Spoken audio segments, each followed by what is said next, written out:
Good morning. Sorry I could not be with you today. Hopefully, I remembered to tell you yesterday that I have jury duty today. So you get to watch video notes. Always fun.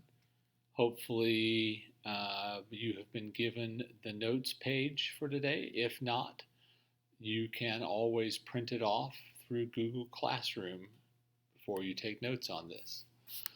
So we began our discussion of calculus with the idea of a limit, and you've done limits before, and we've always just sort of had a general sort of what we would call a hand-waving definition of limits. We sort of understand what they are, but we've never actually defined them. We're going to spend a little bit of time defining what a limit is today, the formal definition of a limit, and I want you to see this.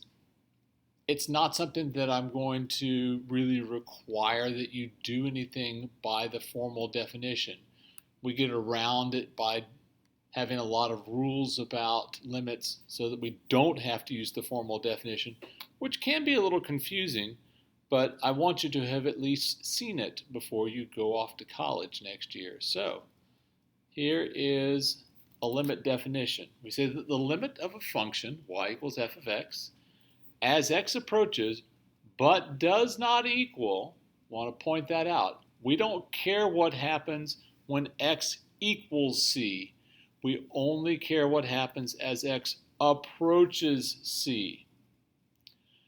So we say that this limit is capital L, and this is the way that we write that notation out. The limit is x approaches c of f of x is equal to L.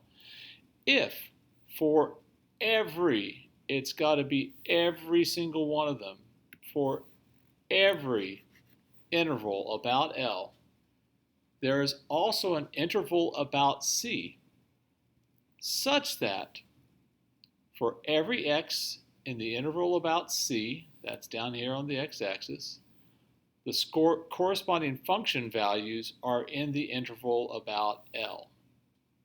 All right, so let's take a look at this one. Here, we have a nice function. It just looks like a linear function, y equals f of x. And it's pretty easy to see on this that the limit as x approaches c of f of x is equal to f of c, which is also equal to L. Let's see what this definition says. It says, for every interval about L. So I'm going to go a little bit above L, and a little bit below L. And I'm going to make this interval go like so.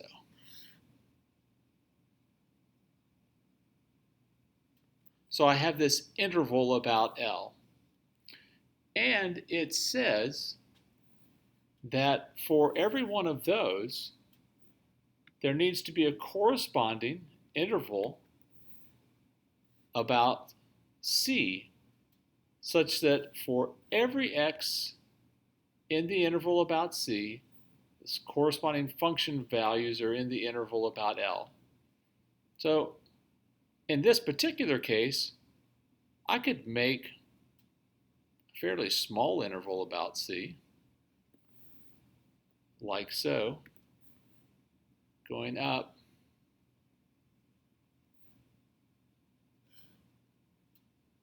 And these are always symmetric intervals, meaning that C is in the center of that interval and L is in the center of this interval. So notice that between these two black lines, everything that's on the function is between the two red lines. That is the definition. Are there other smaller intervals? Yes, there are. I could make this even smaller. I could make C bigger. There just has to be some interval about C. And notice if I made the original interval smaller so that, let's say it looks something like this.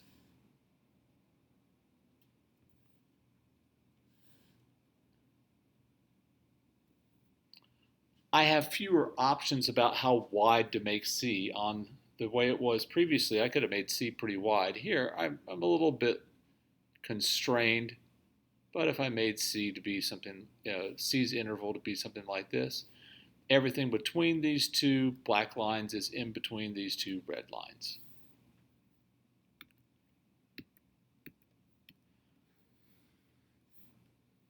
Now, for this second one,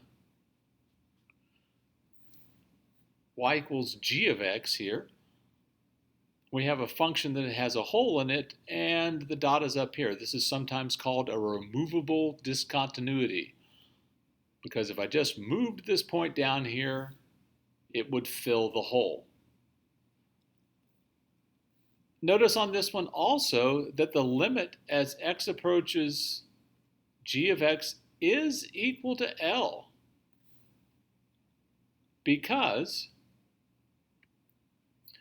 if, again, I choose some interval about L, and I'm going to make it to be about like this. Can I pick an interval about C? And I'll make it, about like so. That looks like that's going to work. Oh, yeah, just barely. Such that for all x inside of this interval, except at C, because we don't care what happens at C, all of this function is trapped between these two red lines.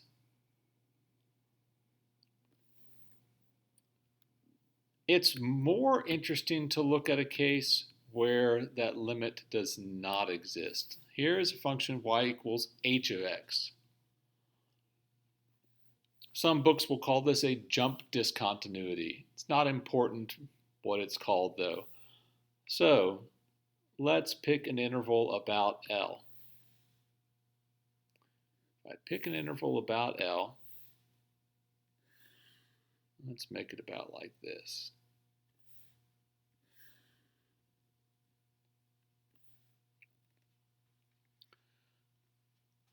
There is no way that I can make an interval about C, no matter how small I try to make it,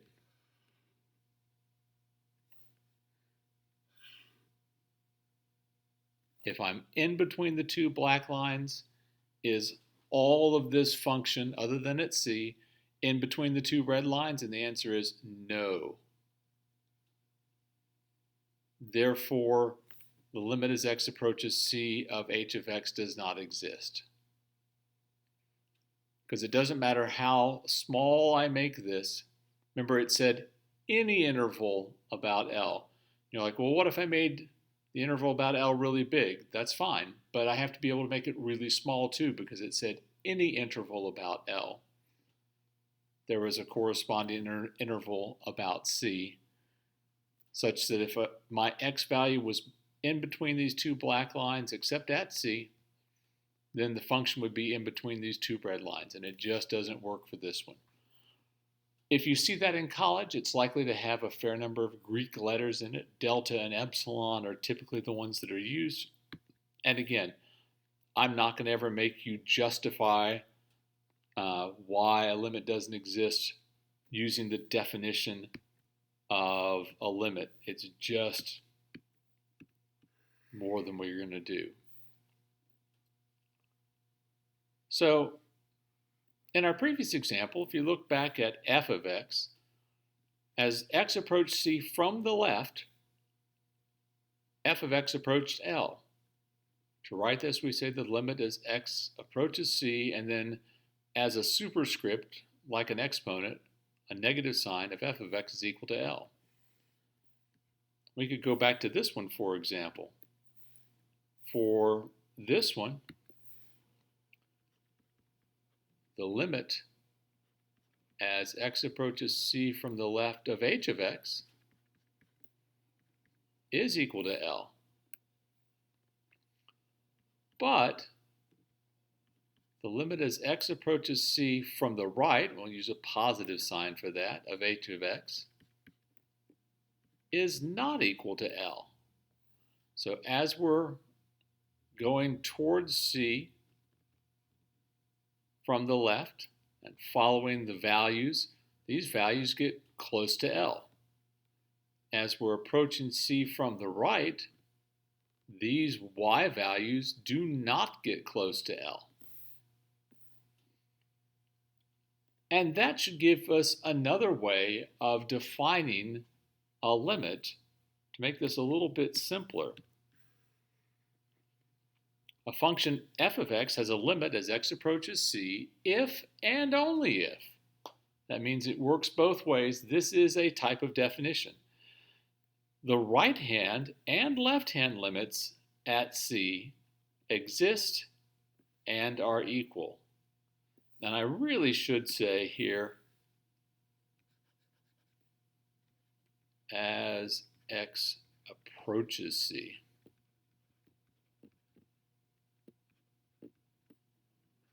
Because we don't care what happens at c when we're doing limits. So the limit as x approaches c of f of x is equal to L implies if and only if the limit as x approaches c from the right of f of x is equal to L and the limit as x approaches c from the left of f of x is equal to L. And it works both ways. If you know these two things, you know this limit is L. If you know that this limit is equal to L, then you know both the left and the right hand limits are also L. So let's look at an example. And I left this one really open-ended and said, for the function y equals f of x, and I was really bad and didn't label this, y equals f of x, make as many true statements about limits and function values as possible. Okie dokie. So, for example, we could say that at 1, f of 1 is equal to 1. The value of the function when x is 1 is y equals 1. The limit as x approaches 1 of f of x, though, and be sure you're putting this f of x as the object. You need to say the limit as x approaches 1 of what? Because frequently we'll have more than one function we're talking about. As x gets close to 1 from the left, the y values are getting close to 2. And as x gets close to 1 from the right, the y values are getting close to 2. So we can say that that's equal to 2.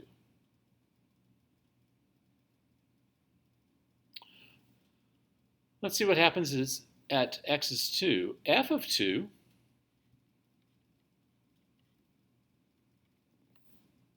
is where the dot is at 2. When x is 2, the y value is 1. Notice on this one, though, as x approaches 2 from the left, the value of the function approaches 0. The y values are getting closer and closer to 0, so we can write that as the limit as x approaches 2 from the left of f of x is equal to 0. But as x approaches 2 from the right, the y values are moving towards y equals 1. So the limit as x approaches 2 from the right of f of x is equal to 1. And because these two are not equal to one another, the limit as x approaches 2 of f of x does not exist, which we normally abbreviate D and E. And you can do that on the AP exam. Anyone who is doing the reading will understand that abbreviation. It's a pretty standard one across calculus textbooks. Okay, at 3 we have probably the easiest case. F of 3 the value of the function at 3 is 2, and the limit as x approaches 3 of f of x, again, make sure you have this object in here. If you just write the limit as x approaches 3, I'll be like, of what? You'd be like saying the square root is equal to 7. The square root of what is equal to 7? You have to have an object. This is equal to 2 also. We will talk more about this case in a few days. This is a special case, and it's for the most well-behaved of functions. We have a term for that. We'll get to that later. One other technique we can use for evaluating limits that are troublesome in some way is something called the Sandwich Theorem. The Sandwich Theorem simply says that if a function f of x is always less than or equal to g of x, which is always less than or equal to h of x, for all x not equal to c, so again, we don't care what happens at c, but everywhere else, in some interval about c, and the limit as x approaches c of f of x and the limit of as x approaches c of h of x are both equal to L, so these are both equal to L, then the limit as x approaches c of g of x is equal to L. Graphically, what the heck are we talking about here? Well, it might look like this.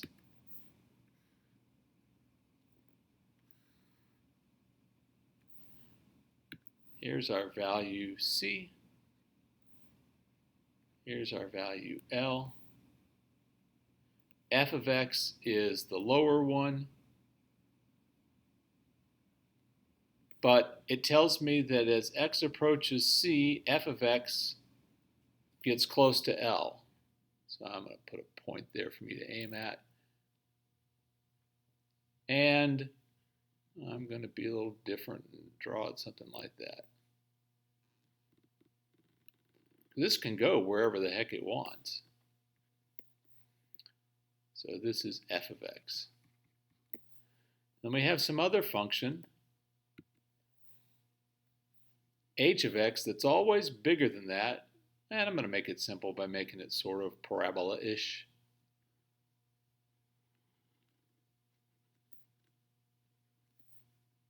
So this is h of x. And notice that g of x is in between these two. That's why this is called the Sandwich Theorem. A sandwich is made of two pieces of bread with something in between them. So I don't know what that function looks like. It could do all kinds of crazy stuff. But it's got to stay in between those two.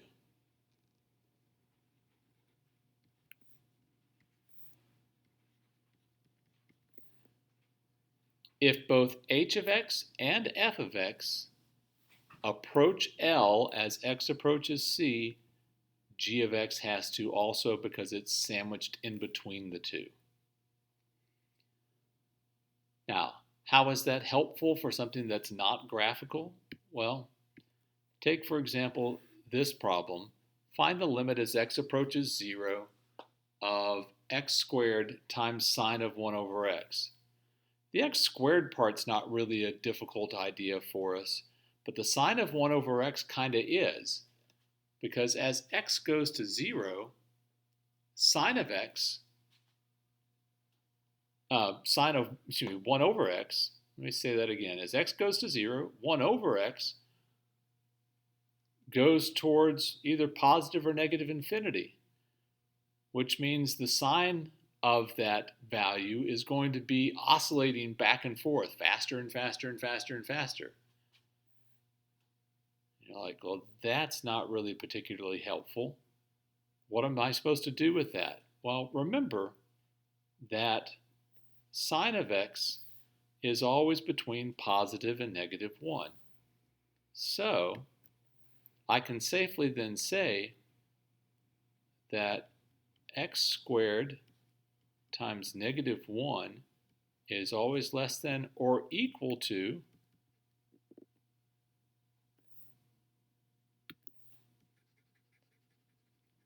x squared sine of 1 over x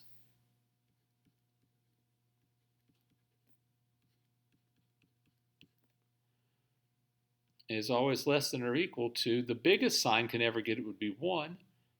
This would be x squared times 1. Now, you take the limit as x approaches 0 of x squared times negative 1. Well, x squared goes to 0 times negative 1 is 0. And the limit as x approaches 0 of x squared times positive 1 is likewise 0. Therefore, the limit as x approaches 0 of x squared times sine of 1 over x is also 0. And in calculus, most of the time when you're using a theorem like this, you do not have to name the theorem by name. You don't have to call it by name. You do have to show that it meets the if part, the hypothesis. If this is true, so you've got to show that that is true. And then you can show the then part is true. So the hypothesis, there are two parts. One is that this function is between these two other functions or equal to. Second part, these two functions both go to the same value as x approaches c, in this case 0. Then the conclusion, this one must also approach 0.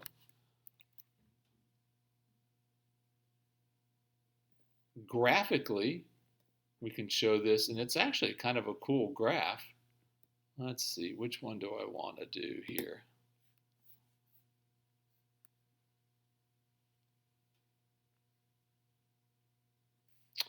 Oh, let's just do it on a calculator. File, open, open, open, open.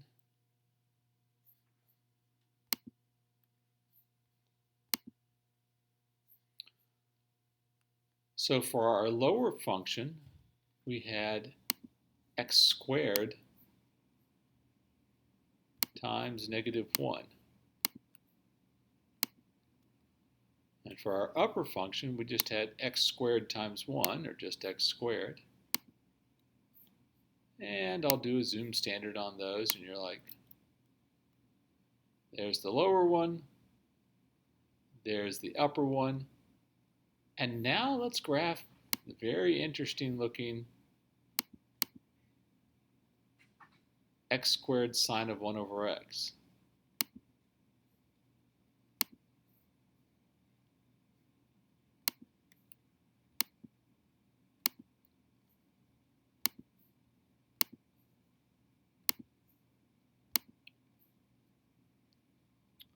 I always check to make sure that I'm in radian mode, and I am. Let's graph this.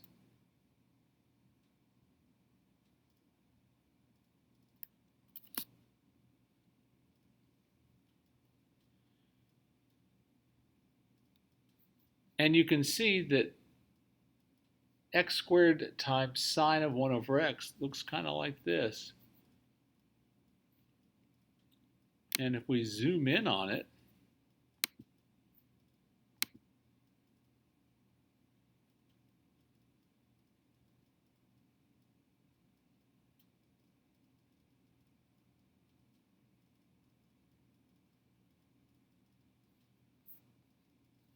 you can see that this x squared times sine of 1 over x gets sandwiched in between those two at 0. Notice if I trace this, the first one will say 0. Oops. The second function says y equals 0 at 0. The third function tells you this function doesn't exist at x equals 0 because 1 over x when x is 0 is undefined. All right, I hope you guys have a great day, and I'll look forward to seeing you on Friday.